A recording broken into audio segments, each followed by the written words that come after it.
Hello there everybody, WhatCulture's Adam Cleary here, a fully paid up member of the Adult Defenders of Pokémon as a perfectly normal franchise for grown-ups, or the ADPP NFGU for short. You see, fundamentally, gaming properties do tend to get their target markets a little bit warped. Pokémon is a fun, fuzzy game that's sort of targeted largely at children, but the vast majority of its actual audience are adults. Conversely, Call of Duty is an adult-rated game, but almost exclusively played by 12-year-olds who question your sexuality over the chat while teabagging your dead corpse. Thus, you would assume that restricting yourself to a make-believe RPG where you largely just run around making friends with adorable yet powerful monsters would be a much safer space. You'd of course be wrong though, because, well, Pokémon is weird. Sometimes it's just big cultural differences between Japan and the West, and sometimes it's, well, you'll see. My name is Adam Cleary, and these are the 10 biggest Pokémon controversies ever. Number 10, the racism. Yeah, this list is going to be a laugh. Right, so starting with Jinx here, because I mentioned this in my definitive ranking of Generation 1, and a lot of people really quite missed the point. Jinx is believed to have its design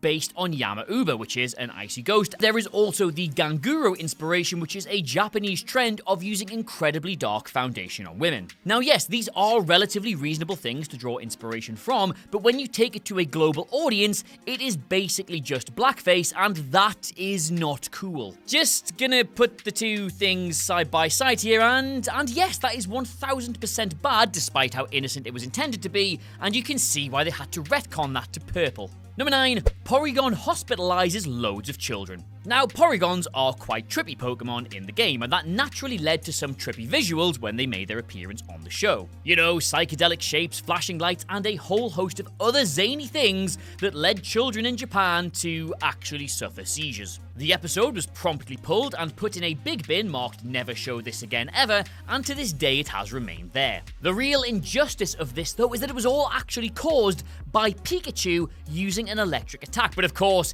he never got the blame. My Porygon Truther movement starts here. Number 8, Uri Geller sues Cadabra. Uri Geller is a professional psychic / absolute weirdo. He is as mad as this bag of smashed crabs. Anyway, despite that, and claiming he was Michael Jackson's best friend, his lawsuit against Cadabra may be the most bizarre. Basically, he said that the Pokemon was based on his image and attempted to sue for $80 million. His case? Cadabra was holding a spoon, and Uri Geller also holds spoons. Most bizarre of all though, as a result of this, Pokemon haven't printed a Cadabra card or even used it in the anime since 2003, fearing that he'll once again attempt to take them to the cleaners. Number 7, all those creepy trainers. As with anything that gets translated from Japanese into English, there is some absurdly banter dialogue. Most are relatively harmless. I like shorts! But some are really not okay for an alleged kids game. In the original Red, Blue / Yellow games, there was an old man who sat outside Celadon's gym as a literal peeping Tom, telling you that he was staring at all the pretty girls inside, ooh. In Let's Go, this was changed so we told you about the strong trainers inside with no reference to their looks or gender. In Pokemon X and Y, there is another decidedly more adult moment. One of the NPC trainers is a swimmer who jokes that the place she keeps her Pokeballs is a woman's secret. Yes, that's right, the implication is that they are up her vagina. Well done. Number 6, Tommy propositions Misty. Okay, right, so in the anime episode, The Kangaskhan Kid, there is a boy called Tommy who was, yes, you get it, raised by Kangaskhan. In the Western dub of this episode, he stumbles out of the bushes, eyes Misty, Ash, and Brock up before asking, "Are you people or Pokemon?" Misty, for some reason, takes great offense to this. After a slapstick bonk on his head, Ash tells him that they're people, and the episode moves on with a light chuckle. This is weird, but absolutely fine. However, in the original Japanese version, he stares them up and down, looks Misty directly in the whams, and just out and out asks her if he can suck her tits. Is this a breastfeeding joke? I mean, well, probably yes, but A, not really the sort of thing you're hoping a young audience will understand the subtext of, and B, regardless, Misty's supposed to be about 12, so yes, let's not ever do that. Number 5, Ash gets threatened at gunpoint. Oh lord, the anime was on a roll in 1997. In the episode immediately following after the Kangaskhan Kid, the Safari Zone warden threatens Ash at gunpoint. He later actually starts unloading the gun at Team Rocket, who then issue an immediate clapback by tooling themselves up and capturing him at gunpoint. Unsurprisingly, this was considered a bit too much gun violence for a Saturday morning kids TV show, and it never aired outside of Asia. Annoyingly though, if you've ever actually watched the anime and wondered why Ash just suddenly has this entire herd of Tauros one day, despite never actually catching any of them, it's here, it's in this episode, he catches them in this one. One of the few times the little pube actually caught anything, and the episode never aired. What luck. Number 4, nudity. Again, before we go on here, I just want you to keep in mind at all times that Misty in both the games and the anime is supposed to be around about 12 years old. 12 years old, that is all. So yeah, slightly weird move in that case for her to be repeatedly shown in various heavily sexualized poses in the manga. And while yes, her anime persona is a little bit more innocent, her body type is not strictly accurate for her age. Jessie of Team Rocket is of course older and therefore permitted to be a bit more grown up, but yes, this is what she looks like in the Western manga, and this is what she looks like in the Japanese one. For maximum weirdness, the episode Beauty and the Beach shows James of Team Rocket wearing inflatable breasts and then jiggling them while mocking Misty for hers. That's not the worst bit though, because Ash, Brock and some creepy old guy then openly ogle her while she's wearing a bikini, and yes, just to recap, 12 years old. 12. She is 12 years old. Number 3, inappropriate trading cards. There were 3 cards in particular which have caused controversy for the Pokemon Company over the years. All 3 were changed for the Western release, yes, but regardless, let's unpack. Staryu's card features it being held by a literally naked Misty, again remember 12 years old, for some reason, while Grimer is just...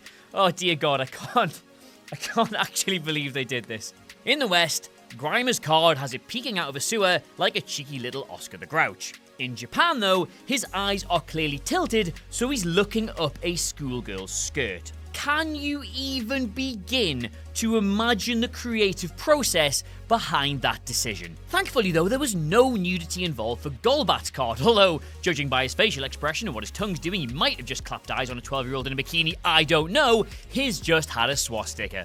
Now, yes, before you start, I do know that symbol isn't actually a swastika. It's a Buddhist symbol used to signify peace or celebration in Asia, and even sometimes for various holidays in China. But again, when you're taking this stuff to a global audience, you sort of have to just not do it because it looks a lot like a swastika. Number 2, oh god. In the episode All Things Bright and Beautifly, there is a sequence involving Team Rocket which sees Jessie, James, Meowth and an army of grunts all giving the Nazi salute. Yes, the actual one. While it is a tongue-in-cheek reference which is clearly painting them as the bad guys, it was also literally the Nazi salute, and the episode was heavily edited for release in the West. The grunts have their arms lowered, Jessie puts both of hers up, and James is just sort of doing like a, hey. Meowth though remain the same, but in fairness he is a cat. Oh my god, oh god, speaking of which, remember that banned episode with all the guns? Yes, he dresses up as Hitler in that. Meowth, that's right. Number 1, protest groups. Yeah, unbelievably right, the normally incredibly easygoing Christian church have had it in for Pokemon for some 20 years now. The game's characters have been compared to demons, and the inspiration from myths, supernatural beings, or Eastern religion has been called blasphemous. Then of course there's evolution, lol, but thankfully in 2000 the Pope placed on record that the church had no problem with the inventive imagination involved in the Pokemon games. Next up though were PETA, also a notoriously laid-back group, who made a mock-up game called Pokemon Black and Blue, which highlighted the air quotes animal fighting nature of the gameplay. Finally, and oh god, here's me talking about the Saudi Arabian government on a public platform again, Pokemon has been accused of promoting Zionism by the Saudi Arabian government. Now, Zionism is a complex and sensitive issue about the protection of the state of Israel, which I will absolutely not be getting into here, but apparently the Pokemon games are full of secret stonemason-esque symbols designed to brainwash kids. They banned it outright for 15 years in 2001, and when Pokemon Go came out, they said it was, and I'm quoting, a cunning, despicable app that tries to infiltrate our communities in the most innocent way under the pretext of entertainment. But all they really want to do is spy on people and the state. Anyway, though, let us know what you made of it all in the comments below. And of course, don't forget to like, share, and subscribe. But in the meantime, thank you so much for watching. I have, of course, been Adam Cleary. You do not have enough badges to train me. And I'll see you soon.